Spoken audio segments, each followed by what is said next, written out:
दोस्तों नमस्कार। एक बार एक गांव के अंदर बहुत भयंकर बारिश हुई और बारिश इतनी तेज़ थी कि पूरे के पूरे गांव के अंदर पानी भर गया। जब बहुत सारा पानी भरता हुआ देखा तो पुलिस वालों ने पूरे गांव के अंदर ये ऐलान किया कि जितने भी गांव वाले हैं वो गांव को छोड़ करके चले जाएं, अपने बच्चों को, अपने जानवरों को, अपना सामान लेकर के जल्दी से जल्दी गांव को खाली कर दें, वरना जो पानी है बरसात का वो पूरे गांव के अंदर बाढ़ बन के आएगा और डुबा देगा पूरे के पूरे गांव को। तो सारे लोगों ने गांव को खाली कर दिया, लेकिन उस गांव के अंदर एक पुजारी और उनकी पत्नी रहा करते थे। पुलिस वालों ने पुजारी को बोला कि पुजारी जी आप भी गांव को खाली कर दीजिए, लेकिन पुजारी जी ने बोला कि नहीं, मेरे को भगवान के ऊपर पूरा विश्वास है, क्योंकि मैं भगवान की पिछले 40 सालों से डेली पूजा अर्चना करता हूँ, तो मेरे को बचाने के लिए तो भगवान खुद आएंगे।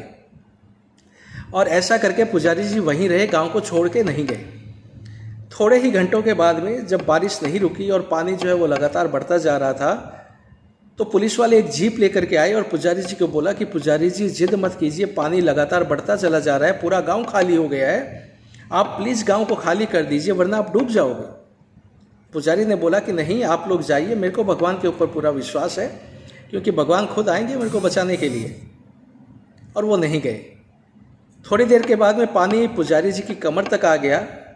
पुलिस वाले फिर एक नाव लेकर के आए और आवाज़ दी कि पुजारी जी अब जिद मत कीजिए, क्योंकि अब पानी बहुत ज़्यादा बढ़ रहा है, बहुत ज़्यादा हालत ख़राब हो रही है, अगर अब आप नहीं आओगे तो आप पानी में डूब जाओगे। लेकिन पुजारी जी तो अपनी जिद के ऊपर अड़े हुए थे, बोले कि नहीं, मेरे को तो भगवान के ऊपर पूरा विश्वास है, जो करेगा वो भगवान करेगा, और हमको बचाने भी आएगा तो भगवान खुद आएगा। और वो लोग फिर पुलिस वाले चले गए। थोड़ी देर के बाद में जब पानी बहुत ज़्यादा आगे बढ़ गया, उनके गर्दन के ऊपर से निकलने वाला था, तो पुजारी जी और उनकी जो वाइफ है वो दोनों के दोनों मंदिर की गुंबज के ऊपर जाकर के बैठ गए। जब वो वहाँ पे जाके बैठे तो वहाँ पर एक हेलीकॉप्टर आया और उस हेलीकॉप्टर में से पुलिस वालों ने एक सीढ़ी जो है वो नीचे लटकाई और बोले कि पुजारी जी ये लास्ट मौका है, क्योंकि अब अगर आप नहीं आए और पानी बढ़ने वाला है, आप इसमें डूब जाओगे, बात को समझिए। लेकिन पुजारी जी ने बोला कि नहीं, मैंने आपको बोला ना, मेरे को भगवान खुद आएंगे बचाने के लिए, आप लोग जाइए। और पुलिस वाले चले गए। थोड़ी देर के बाद में जब पानी बहुत ज़्यादा बढ़ गया तो पुजारी जी और उनकी वाइफ दोनों उस पानी के अंदर डूब गए और मर गए। मरने के बाद में चूंकि उन दोनों ने बहुत ज़्यादा धर्म किया था, पुण्य किया हुआ था, अच्छे काम किए हुए थे और भगवान की इतने सालों से पूजा अर्चना की हुई थी, तो वो लोग स्वर्ग में पहुँचे। स्वर्ग में पहुंचने के बाद में पुजारी जी जो हैं उनका तो मुंह फूला हुआ था।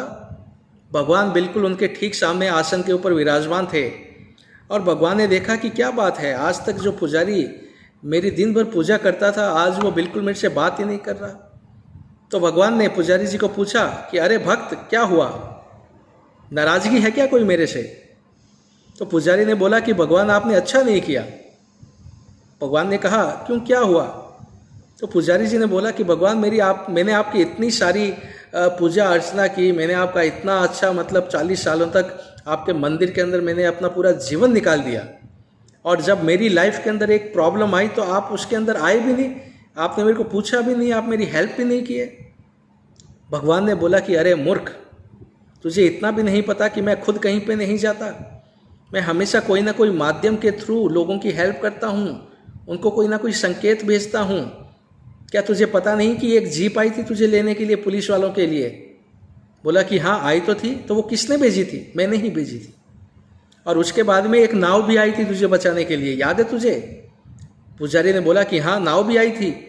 तो भगवान ने बोला कि वो नाव भी मैंने ही भेजी थी, और शायद तेरे को ये भी नहीं पता कि लास्ट के अंदर जो हेलीकॉप्टर आया था ना, वो हेलीकॉप्टर भी मैंने ही भेजा था तुझे बचाने के लिए। लेकिन तू इतना मूर्ख है कि तुझे पता ही नहीं चला कि मैं खुद आया था वहाँ पे।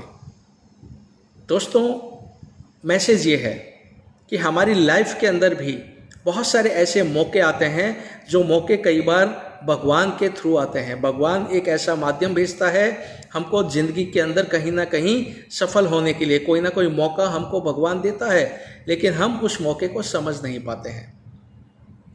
इस एमवे बिजनेस की अगर मैं बात करूं दोस्तों, तो हम सब लोग एमवे बिजनेस के अंदर हैं, और मैं ऐसा बहुत विश्वास के साथ मानता हूं कि ये कहीं ना कहीं से भगवान के द्वारा दिया गया एक मौका है। क्योंकि बहुत सारे लाखों करोड़ों लोगों को ये बिजनेस बताया जाता है, लेकिन कुछ एक लोग, बहुत कम प्रतिशत के अंदर लोग इस मौके को समझ पाते हैं। और जो नहीं समझ पाते हैं वो लोग जिंदगी भर भगवान को ये दोष देते रहते हैं कि हे भगवान, तूने मुझे मौका नहीं दिया, वरना हम भी अपनी ज़िंदगी के अंदर कुछ करके दिखा देते। दोस्तों, उन लोगों के लिए फिर से यही मैसेज है कि भगवान खुद नहीं आते हैं किसी भी चीज़ को आपको देने के लिए, वो हमेशा किसी को भेजते हैं। तो आपको जिस आदमी ने, जिस शख्स ने ये प्लान दिखाया है, इस बिज़नेस के बारे में बताया है, दोस्त ये मान के चलिए कि उस वजह के अंदर, प्लान दिखाने के अंदर कहीं ना कहीं भगवान की भी रजामंदी है। भगवान ने हो सकता है आपके अपलाइन के रूप में, उस शख्स के रूप में एक ऐसा मौका, एक ऐसा माध्यम, एक ऐसा संकेत भेजा है ताकि आप इस बिज़नेस को करके अपनी लाइफ के अंदर बहुत आगे जा सकें। Okay, thank you. मौके को समझिए और इसका पूरा का पूरा फ़ायदा उठाइए। धन्यवाद।